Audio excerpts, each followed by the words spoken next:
여뿐이 비록 사랑할 만하지만 어찌 붉은색의 깊이를 알겠느냐.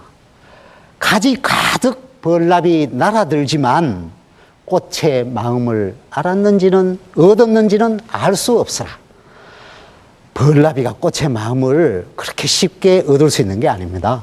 저는 이제 뭐 출입도 못합니다만 클럽에 가면은 뭐 속된 말로 퀸카라고 뭐 하는 분들, 미녀를 그렇게 얘기한다면서요. 그 주변에는 자금남들이 어슬렁어슬렁거립니다.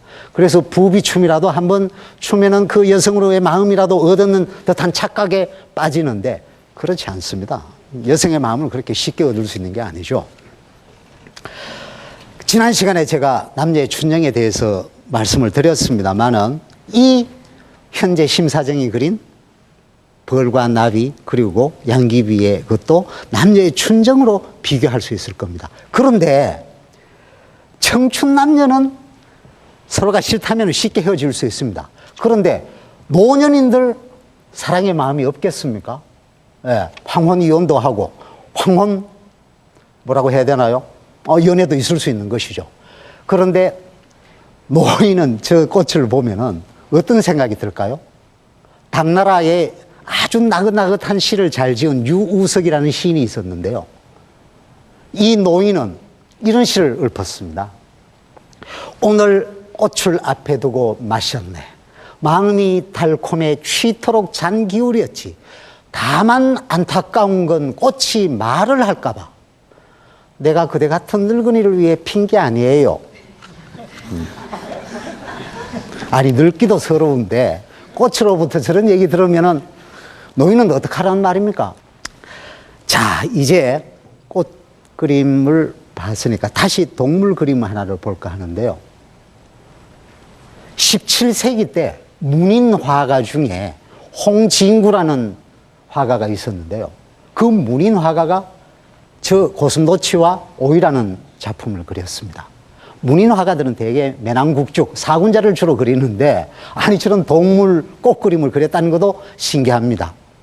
그림 속에 글자가 4자가 보이는데요. 그림을 그린 홍진구의 호입니다. 뭐라고 써놨냐면 광복노초, 뱃살이 두둑한 늙은 나무꾼 이렇게 썼습니다. 자기 자신을 아랫배가 나오고 뱃살이 두둑한 그냥 늙은 나무꾼이라고 그렇게 지칭을 했습니다. 문인다운 뭐 겸손함이라고 할 수 있죠. 저 오이밭에 고슴도치가 나타났는데 고슴도치의 등에 무엇이 보입니까? 오이가 있습니다. 오이. 여러분, 이 그림은 고슴도치가 오이밭에 와서 오이설이 하는 장면을 그린 겁니다. 네. 그런데 재밌는 것은 고슴도치가 오이를 어떻게 따는지 아세요? 고슴도치는 말입니다. 살금살금 오이 쪽으로 기어가서 오이가 바닥에 놓여 있는 그 옆에 나란히 앉습니다. 그러고 나서 한 바퀴 휙 굽습니다. 그러면 어떻게 되나요? 등에 자연스럽게 오이가 탁 꽂히는 거죠.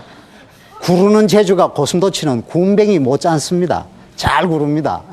그래서 옛부터 그 외밭의 원수는 고슴도치라고 그랬습니다. 오이밭의 원수가 고슴도치라는 거예요. 길러 놓으면 와서 한 바퀴 땡 굴러서 오이 꽂아서 가고. 그 고슴도치의 사냥법이 놀랍죠. 예. 그런데 저 고슴도치는 오이를 사냥을 해서 누구한테 갖다 줄까요? 아마 제 생각에 새끼한테 먹일 것 같아요. 여러분 잘 아시는 말 중에, 우리 속담 중에 고슴도치도 제 새끼는 함함하다 한다. 이 함함하다라는 말 아세요? 이거 순수한 우리말입니다. 그 말의 뜻은 오늘 고슴도치도 제 새끼는 예뻐한다, 귀여워한다 이렇게 얘기를 하지 않습니다. 하는데 함함하다는 말의 원래 뜻은 우리말로 털이 아주 부드러워서 예쁘게 보인다라는 이런 얘기입니다. 세상에 고슴도치가 아무리 지 새끼가 귀엽다 한들 고슴도치의 가시가 그 털이 부드럽다고요? 말이 안 되죠. 근데 여기 비밀이 있습니다. 그게 부드럽다는 말이 되는 것이 생물학자들의 이야기에 의하면 고슴도치가 사랑을 느낄 때는 그 가시가 아주 부드러워진다는 거예요. 그러니까 고슴도치 애미도 새끼를 쓰다듬어 줄 수 있는 것이고 또 고슴도치도 새끼를 낳을 수가 있는 것이겠죠. 만일 상처를 주는 가시라면 그건 뭐 있을 수 없는 일이겠죠. 그리고 저 고슴도치는 말이죠. 또 욕심이 많아서 어떤 고슴도치는 한 바퀴 굴러서 오이를 하나 등에 지고 갈 수도 있는데 또 옆에 작은 오이가 있으면 가서 또 한 바퀴 더 구릅니다. 그래서 두 개를 해놓으면 사냥 나온 놈이 어리석은 새끼 고슴도치일 경우에는 그 오이 무게 때문에 못 갑니다. 못 가. 그러면은 사람 손에 붙잡히는 거죠. 그래서 우리 옛말에 또 이런 말이 있습니다. 고슴도치 왜 따지듯 이런 얘기가 있습니다. 그 말은 뭐냐면 고슴도치가 오이를 등에 따서 지고 가듯 이런 얘기입니다. 이것은 살면서 빚을 많이 진 사람을 일컫는 얘기입니다. 그러니까 빚을 많이 져서는 안 되는 것이죠.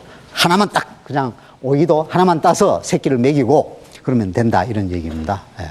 그런데 이 그림에는 무슨 뜻이 있느냐? 의미가 상징이 또 따로 있습니다. 고슴도치는 가시가 많죠. 그래서 다산을 상징합니다. 번식, 다산을 상징합니다. 그런데 이 그림에 어울리지 않게 피어있는 꽃이 있는데 저게 국화예요. 국화는 가을에 피잖아요. 오이는 여름에 나죠. 맞습니다.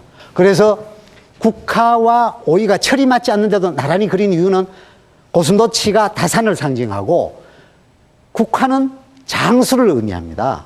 중국의 옛 문헌을 보면 국화 뿌리를 적시고 흐르는 물을 마시면 오래 산다 이런 얘기가 나오거든요. 그래서 국화는 장수입니다. 고슴도치는 다산입니다. 그러면 저 그림을 그린 문인화가 홍진구의 속뜻은 무엇이냐? 늙도록 오랫동안 다복하게 자식 많이 낳으시고 오래오래 장수하십시오 라는 기원을 담고 있는 그림이 되는 겁니다. 자, 마지막으로 매미를 한번 보도록 하겠습니다. 매미. 경제정선이 그린 매미입니다. 아주 싱그런 소나무 외가닥 위에 매미 한 마리가 앉아 있습니다. 여러분, 저 매미는 털이 너무나, 아니, 날개가 너무나 투명해서 속이 다 보입니다. 그죠? 저 매미에는 어떤 의미가 있을까요? 자, 한번 봅시다. 매미가 한철 울죠? 매미의 수명은 어떻습니까? 한 달 정도나 갈까요? 여름 내내 신나게 울다가, 그러고는 한 달이 안 되는 목숨을 수명이 다해서 어디론가 사라져 버립니다. 목숨이 짧습니다. 그런데 매미가 애벌레 시절에서 성충이 되기까지는 그 땅 속에서 굉장히 긴 시간을 기다리고 있습니다. 그래서 매미가 성충이 돼서 애벌레에서 매미가 나무로 올라가기까지 그 오랜 기다림을 애벌레는 감수합니다. 그죠? 여기에서 문인들, 말하자면 벼슬아치들이 지내야 할 덕목이 거기에 숨어 있는 겁니다. 매미는 5가지 덕을 가지고 있다고 그랬습니다. 매미한테 덕이 5가지가 있대요. 왜 그러냐? 첫째가 문입니다. 매미의 이마를 보시면은 이렇게 줄이 하나 가로줄이 있죠. 그것을 보고 갓근이라고 생각을 했어요. 옛날 사람들은. 그래서 그 문자 속이 있다. 이래서 문입니다. 첫째 덕이. 다음에 두 번째, 매미는 무엇을 먹죠? 나무 수액을 먹잖아요. 이슬 같은 나무 수액을 먹습니다. 그래서 깨끗합니다. 그래서 두 번째 덕이 깨끗할 맑을 청이 되는 겁니다. 다음에 매미는 남의 곡식을 축내지 않죠. 간소하게 먹습니다. 그러니까 염치가 있는 겁니다. 그래서 세 번째 매미의 덕이 청렴하다 할 때 염치가 있다 해서 염입니다. 다음에 매미는 자기가 살 집을 따로 짓지 않습니다. 자기가 따로 살 집을 짓지 않습니다. 그러니까 매미는 부동산 투자를 안 하는 것이죠. 투기를 안 하는 겁니다. 그래서 검소합니다. 네 번째 덕목이 검자입니다. 이 검소하다는 겁니다. 마지막 덕목이 무엇이냐? 매미는 여름 내내 울다가 해가 바뀌면은 떠나야 할 때를 알고 떠나죠. 그래서 신이가 있어서 믿을 신자. 문, 청, 염, 검, 신, 이 5가지가 매미의 5가지 덕입니다. 이 매미의 5가지 덕은 선비, 4대